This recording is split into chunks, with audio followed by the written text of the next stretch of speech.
մեծացել ենք առանց պամպերսների, ծերանանք էլ առանց պամպերսների։ Պատկերավոր է, թող մնա։ Աշխարհը ծերանում է, մեր երկիրն էլ բացառություն չի, խնամողների պակաս կա եւ լինելու է։ Եվ աճելու է։ Այո, ժամանակակից գիտությունը առաջարկում է խնամող ռոբոտներ,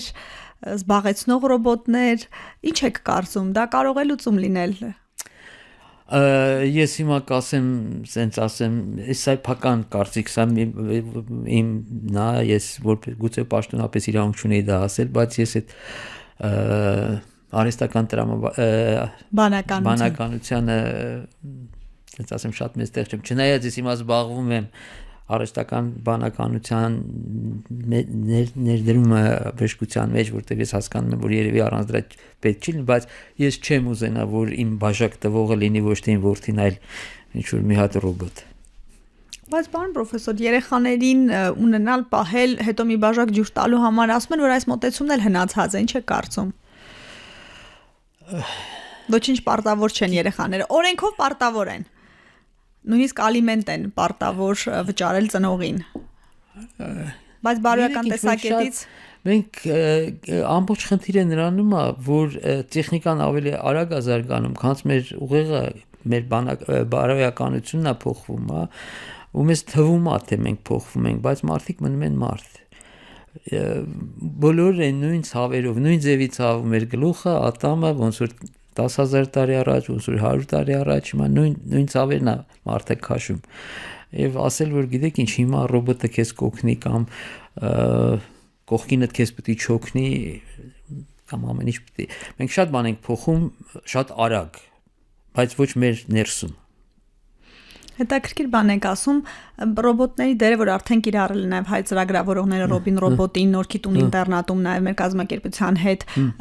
փորձարկեցինք, իմաստը այն էր ուրախացնելու, զրուցելու, նույն պատմությունները դարես մարդիկ հաճախ պատմում են, այն դեպքում, որ կատակում էին, որ մինչև որ արդեն լիցքավորումը կավարտվի, բայց մարդը կարող է գուցե համբերություն չունենալ նույն պատմությունները լսել, այդ առումով եւ դեղերը հիշացնելու, որոշակի փոփանքի առումով գուցե կարող է խնամատարներին աջակից լինել, ես այսպես եմ կարծում։ Ամբողջ, գիտեք ինչ, չինացիներն ասում են ամեն ինչ լավ է չափի մեջ, նույնիսկ չափավորությունը, հա։ Ուրեմն չափի մեջ, եթե ռոբոտը պետք է ինչ-որ բան նշան տա, որ արդեն ժամն եկել է, այս ինչ դեղը պետք է խմես, կամ այդ դեղ մատուցի, ես ընդունում եմ լրիվ։ Կամ երաժշտությունը միացնի, կամ ֆիլմից հատված, խաղեր։ Ես դա հասկանում եմ։ Բայց մարդուն ականջ է պետք, ոչ թե ռոբոտ է պետք, հա, թարմ ականջ խոսքը։ Եվ հենց այստեղ է, որ ես արդեն ասեցի, որ հասարակական կազմակերպությունները, այդ վոլոնտյորները, կամավորները,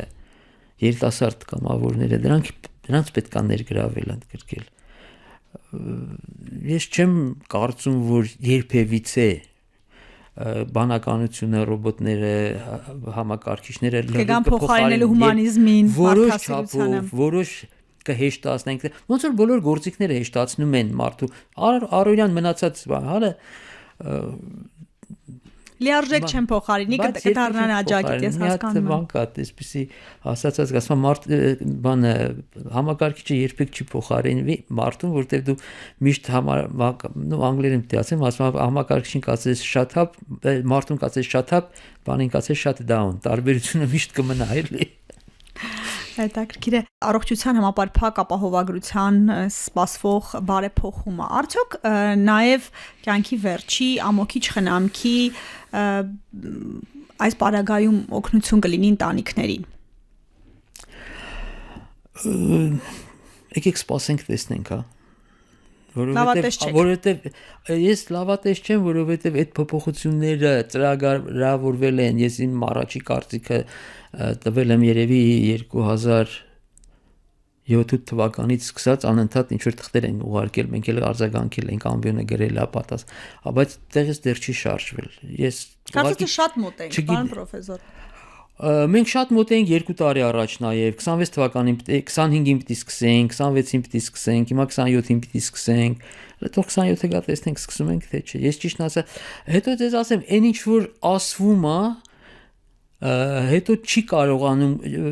այնտեղ կան շատ օբյեկտիվ իհարկե պատճառներ որ չեն կարողանում այդ թվում եւ ֆինանսական եւ կադրային ռեսուրսներ եւ այլն հա բայց երբ որ մի փոքր մասն են ասացի անում նրանք ամբողջ գաղափարն են վարկաբեկում հասկանում եք ծրագիրը էֆեկտիվ է երբ որ ինքը լրիվ աշխատում հա դրա համար սպասենք տեսնենք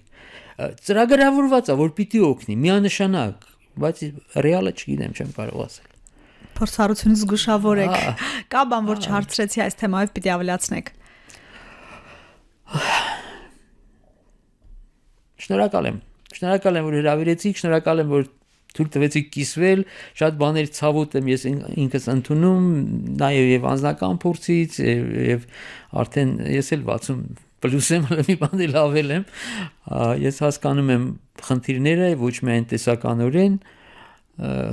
այլև նաև ուղղակի ցանկանանք առողջ ծերացում հա այդ երանելի բան է այո առողջ ծերությունը սա իմ համար շատ մի քիչ անսպասելի բայց շատ հաճելի ուրեմն իրադարձություն է որովհետև մի բան է ուսանողների հետ շփվել մի բան է ուրեմն հետազոտություն անել մյուսը հնարավորություն ունենալ շփվել մարդկանց հետ դիմել այն մարդկանց որոնց համար մենք աշխատում ենք հա հանրային առողջության առողջապահության հասցնենք այո լայն զանգվածներին մեր խոսքը Պարոն Թադևոսյան, այսօր մենք խոսելու ենք մեծահասակների մասին, այն ծրագրերի համար, այն կոնկրետ ծրագրի համար, որ ուղղված է եւ դեմենցիա ունեցող մարդկանց, Ալցհեյմերի հիվանդություն եւ նաեւ պալիատիվ խնամքի, այսպես ասենք, հասցեատերերին եւ նրանց ընտանիքի անդամներին խնամատարեն։ Ինչ ծրագրի մասին է խոսքը, ինչ դրամաշնոր է, ինչ եք իրականացնում, երբ եք սկսել, ինչ նպատակներ ունեք։ Ուրեմն սա Հայաստանի Հանրապետության կրթության, գիտության, սպորտի, մշակույթի նախարարության ծրագրերն են, թեմատիկ ֆինանսավորման ծրագրերն են 3 տարվա։ Մենք դիմել էինք 25-27 թվականների համար է հաջողվել է, ես ասեմ սա շատ ուրախալի բան էր, որտեղ սա նաև հրաշալի բացի որ մենք գիտություն ենք անում, սա նաև հրաշալի հնարավորություն է երիտասարդ ամբյոնի աշխատակիցների ներգրավել հետազոտության մեջ, ներգրավել հանրային, այսպես ասած, խնդիրների բարձաբանման, լուսաբանման եւ գնահատման ծրագրի նպատակը պարզել ծանր նեյրոդեգեներատիվ հիվանդություններով տառապող պացիենտների եւ նրանց ընտանիքի անդամների կյանքի որակը բացահայտել նրանց կարիքները այն բացթողումները, որոնք գոյություն ունեն, որովհետև մենք բոլորս հասկանում ենք, գիտենք, որ նրանց կյանքի որակը շատ է խախտված, շատ ծանր ընտանիքի վիճակը, այդպիսի ծանր հիվանդներ ունեցող ուրեմն ընտանիքներում, բայց միջև դա չի չափվում, չի դասակարգվում, չի գնահատվում, դա խոսակցություններ են։ Եվ լուրջ ծրագրեր ինտերվենցիոն ծրագրեր ազդելու ուրեմն այդ խավի վրա, այդ շերտի, այդ մարդկանց վրա հնարավոր չի, որտեղ այստեղ պետք է ճիշտ ռեսուրսները բաշխել, հստակ հասկանալ որտեղից է գալիս ամենամեծ, այսպես ասած, բեռը ընտանիքին, հա, դա հոգեբանական է, դա ընկճախտն է, դա ցավ է, դա սոցիալական զրկվածությունն է, որին ենթարկվում են այդ տիպի հիմնականում խնամողները, պացիենտները եւ ստիպված խնամողները, որտեղ շատ հաճախ խնամողները ստիպված են լինում, նու եթե ոչ լքել լրիվ աշխատանքը, այսպես ասած թեթև ռեժիմի անցնել, որպեսզի կարողանան եւ տունը աշխատեն, տունը խնամեն եւ աշխատանք ինչ որ ձևի պահպանեն ընդհանուր առմամբ առողջապահությունում ամենտեղ ուրեմն ռեսուրսները սահմանափակ են բոլոր մակարդակներով դա լինի պետական մակարդակ, համայնքային թե անհատական ընտանեկան մակարդակ եւ որպեսզի կարողանանք առավել արդյունավետ այդ ռեսուրսները ծախսել եւ մինիմալ ծախսերով ստանալ մաքսիմալ հնարավոր արդյունք պետք է հասկանանք որտեղ ու ճիշտ ենք մենք ծախսում թե չէ։ Դրա համար պետք է ամեն ինչ ուսումնասիրվի, չափվի, չափագրվի, այդ թվում վիճակագրական վերլուծության ենթարկվի, որտեղ այդ ինտուիտիվ մոտեցումները դե հա գիտենք էլի մարդը մեծացել է, խելքը թրծրել է, պետք է մի ձևի յոլա տանել, դա էլ մոտեցում է, բայց դա ասում են քանի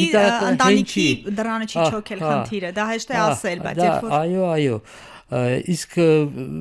մեր աշխատանքի հիմնական նպատակը լինելու է գնահատել այդ իրավիճակը, հասկանալ որտեղ են ամենամեծ բացերը, որտեղ ինչ կարելի է անել եւ դուրս գալ առաջարկություններով